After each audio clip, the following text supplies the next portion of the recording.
Hello students, class 12th की chemistry second chapter में आप विलेयता तक पढ़ चुके थे। इस वीडियो में आप जानेंगे द्रवीय विलयनों का वाष्प दाब, जिसमें विशेष रूप से आज बात की जाएगी द्रव द्रव विलयन के बारे में। फिर अगले पार्ट में आपसे बात की जाएगी द्रव और ठोस विलयन से संबंधित। इससे पहले के जितने भी महत्वपूर्ण पॉइंट्स हैं वो आप सब समझ चुके हैं और उनकी नोट्स भी आप बना चुके हैं। और नोट्स बेहद महत्वपूर्ण है, क्योंकि नोट्स आपको बहुत ज़्यादा हेल्प करती है, तो उन सब को आप तैयार करते रहें। हमने पहले ही बताया आपको कि जो हेनरी का नियम है वो बहुत ज़्यादा महत्वपूर्ण है, उसे ज़रूर याद कर लें। अब बात करते हैं अपने टॉपिक पर। तो टॉपिक है हमारा द्रवीय विलयनों का वाष्प दाब।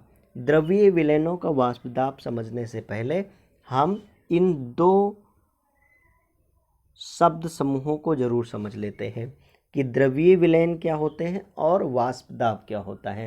देखिए, द्रवीय विलयन का अर्थ होता है ऐसा विलयन जिसका जो विलायक है, विलायक क्या है? द्रव है। चूँकि जब हम लोग इस लेसन को स्टार्टिंग में पढ़ रहे थे तो हमें ये मालूम है कि जो विलायक होता है उसकी मूल प्रवृत्ति विलयन की प्रवृत्ति होती है। यदि विलायक हमारा द्रव होगा तो जो विलयन बनेगा वो भी किस अवस्था में होगा? द्रव अवस्था में होगा, क्योंकि हमने बात कर रखी है कि यदि पानी है द्रव अवस्था में और उसमें चीनी मिला देते हैं हम, जब जो भी शरबत बनेगा या जो भी मीठा पानी बनेगा वो कैसा होगा? द्रव अवस्था में होगा। तो आई थिंक इतनी बात आप श्योरली समझ चुके हैं कि जो विलायक होगा उसकी मूल प्रवृत्ति विलयन जैसी होगी। तो द्रवीय विलयन का अर्थ यही हुआ कि ऐसा विलयन जिसका विलायक द्रव है। अब वाष्प दाब क्या है? वाष्प दाब का अर्थ होता है कि जो द्रव वाष्पशील होते हैं, अर्थात जो भाप के रूप में ऊपर उड़ते हैं और जब कंटेनर में बंद होते हैं तो उनका वाष्प जो है भाप के रूप में जो द्रव ऊपर उड़ चुका है वो द्रव की सतह, यानी जो नीचे द्रव है उसकी सतह पर दबाव डालता है, जिसे ही हम लोग वाष्प दाब कहते हैं। अब आगे समझते हैं। जब विलायक कोई द्रव होता है तो द्रवीय विलयन बनते हैं। द्रवीय विलयन कैसे बनेंगे? जब विलायक कोई द्रव होता है, और इसमें विलेय जो है वो गैस भी हो सकती है, द्रव भी हो सकती है, ठोस भी हो सकती है। लेकिन विलायक क्या होगा?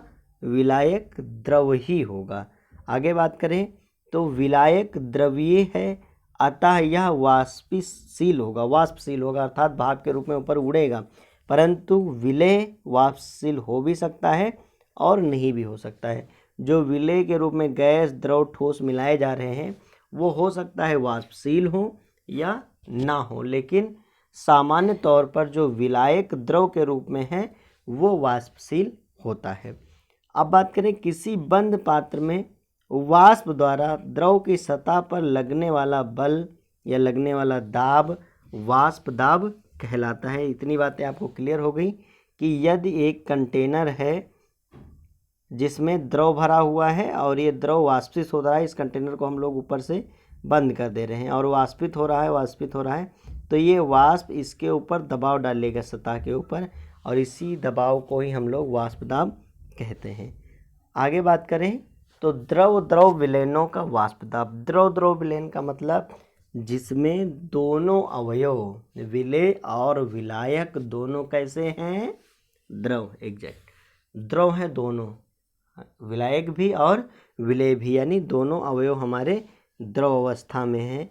अब हम क्या करते हैं? इनको एक कंटेनर में बंद करते हैं और इसके बाद इनको हम लोग गर्म करते हैं, हीट देते हैं, जिससे होता क्या है कि हमारा जो एक अवयव है वो वाष्प अवस्था में पहुंच जाता है, वाष्पित हो जाता है, ये देखिए, और दूसरा जो है वो अभी भी द्रव प्रावस्था में है।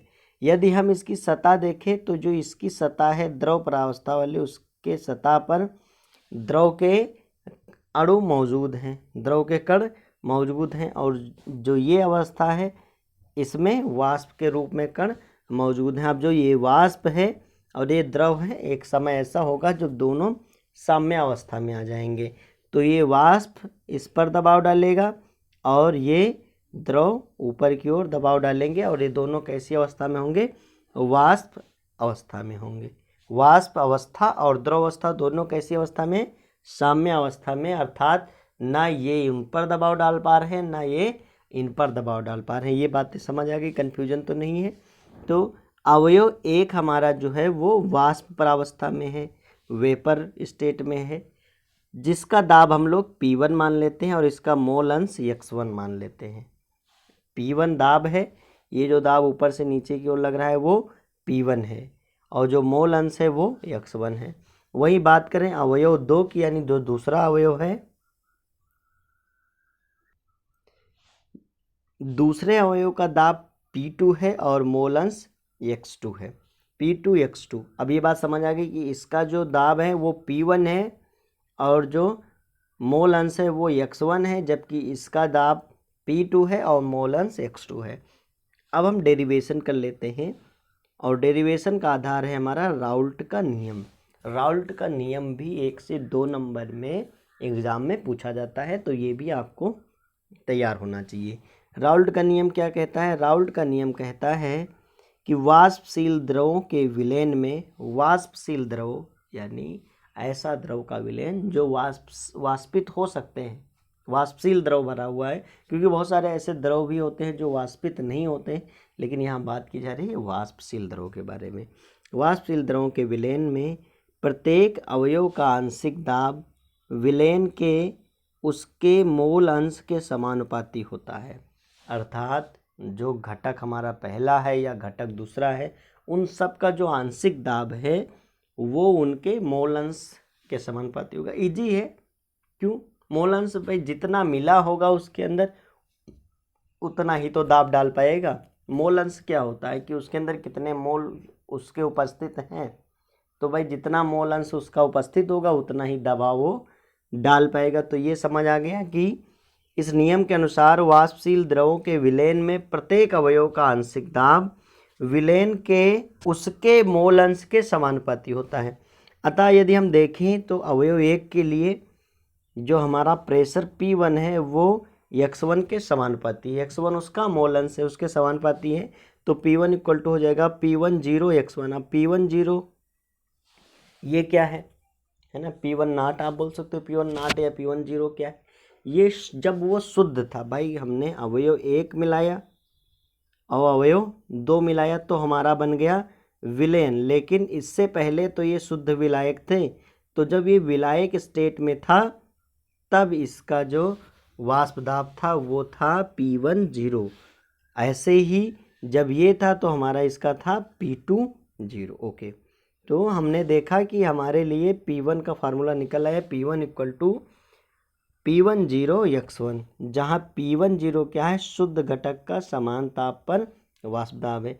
इसी प्रकार हम लोग अवयव दूसरे के लिए निकाल लेते हैं, तो P2 proportional to x2, P2 equal to P2 0 x2। अब इस पे हम लोग लगाते हैं डाल्टन का नियम।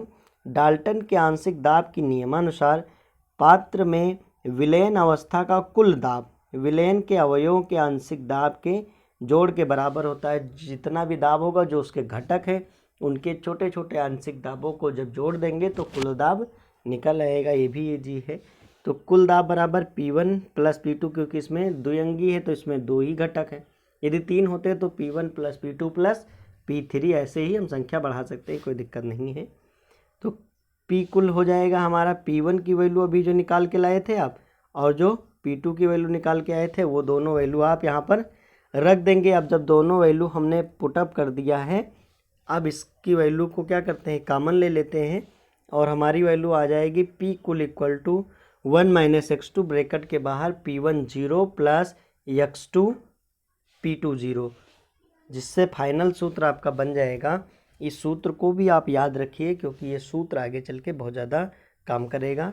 आगे जब राउल्ट लॉ हम लोग मोल अंश के रूप में भी सीखेंगे और मोल अंश का जो वाष्प दाब का औनमन आपको पढ़ाएंगे तो वहाँ भी राउल्ट लॉ का यूज होगा। लेकिन ये राउल्ट लॉ आपके लिए बहुत ज़्यादा इम्पॉर्टेंट है। जब भी 1 से 2 नंबर में पूछे जाएगा आपको यहीं तक लिखना है इसमें। तो फाइनल सूत्र आपका क्या निकल आया कि P total equal to P1 0 plus P2 0 minus P1 0 bracket के बाहर x2। इस फार्मूले को आप लर्न कर लीजिए। इस फार्मूले से हमें क्या क्या मिलती हैं, तो हमें सबसे पहला पॉइंट मिलता है किसी विलेन के कुल वाष्प दाब को उसके किसी अवयव के मोल अंश से संबंधित किया जा सकता है, यानी उसके वाष्प दाब को मोल अंश से संबंधित किया जा सकता है, जो कि आपने फार्मूले में देखा। किसी विलेन का वाष्प दाब अवयव 2 के मोल अंश के साथ साथ रेखीय रूप से परिवर्तित होता है, यानी सीधे रूप से आगे की ओर बढ़ता रहता है। अब इसके बाद आपको जो टॉपिक पढ़ाया जाएगा वो होगा आपका ठोस पदार्थों का द्रवों में विलयन एवं उनका वाष्प दाब। कि एक कंटेनर में विलायक हमारा द्रव है और ऊपर से जो विलेय है वो कैसा है, ठोस है, और ठोस जो होगा वो अवाष्पशील होगा, मतलब वाष्पित नहीं होगा। तो वाष्प दाब के लिए हम लोग इसमें फार्मूला निकालेंगे। अभी के लिए आपने इतनी बातें जानी, जिसमें आपने जाना द्रव विलयनों का वाष्प दाब क्या होता है, और द्रव विलयनों का वाष्प दाब जानने के लिए आपने एक कंटेनर में 2 अवयव भरे, दोनों द्रव थे। एक द्रव या एक अवयव आपका वाष्पित है, दूसरा द्रवीय अवस्था में है।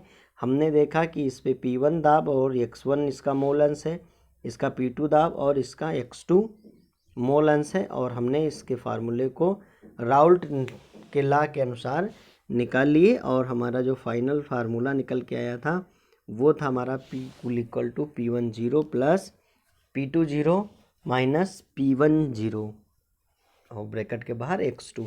तो आई थिंक इतनी बातें आपको क्लियर हो गई। आप 1 से 2 बार इस वीडियो को देखें, क्योंकि जो भी आगे टॉपिक आने वाले हैं वो जटिल की ओर बढ़ रहे हैं। तो आप चीज़ों को 1 से 2 बार में पढ़ें, सीखें और नोट्स में ज़रूर लिखें। और जितने भी लोग वीडियो देखने आ रहे हैं, आज आप कमेंट में अपना नेम ज़रूर लिखेंगे, जिससे मुझे पता चल जाए कि हाँ आप एक्चुअली में क्लास 12th में पढ़ रहे हैं और वीडियो देख रहे हैं। अदरवाइज़ तो पता ही नहीं चलता है कि वीडियो देख कौन रहा है। तो आप सबसे एक निवेदन समझ लीजिए कि आप आज ज़रूर बताएंगे कि हाँ हम प्रेजेंट हैं और हम रेगुलर क्लासें ले रहे हैं, जिससे मैं भी रेगुलर वीडियोज़ अपलोड करने के लिए प्रेरित हो सकूँ। धन्यवाद।